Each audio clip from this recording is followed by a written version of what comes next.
are you the work? Like, can you be separated from making these things? Does making these things define you, and do you define them?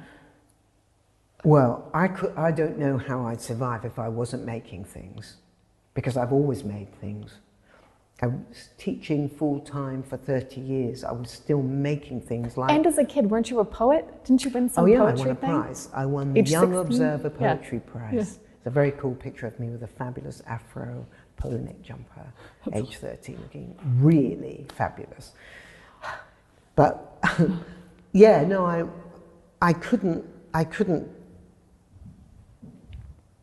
imagine myself doing something else. Although there was a time when I wanted to be a journalist, I wanted to be an architect, and I think I've put some of those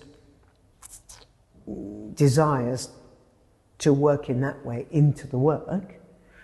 So that is what I am, an artist. I'm not sure if it matters that I made those things. I don't think so.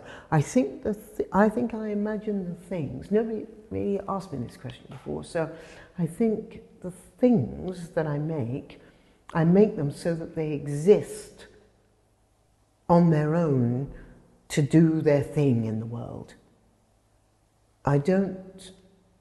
They clearly look as if I made them, and I often use recurring motifs, so you can see that there's a history of my using particular, and particular patterns and shells and jugs and back and back and back, and using colour in a particular way.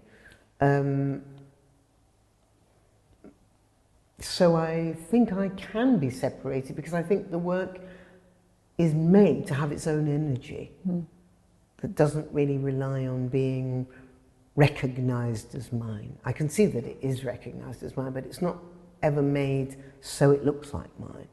I think that's why I bounce from making paintings to making public artwork to making paintings on found objects, to making screen prints and paintings with Magda, or collaborating with her, where she introduces a sound composition into a set of paintings or an installation that we make together. I think I really feel that the work has its own energy, and that I'm kind of part of giving it the energy, but I don't kind of own it or claim it anymore.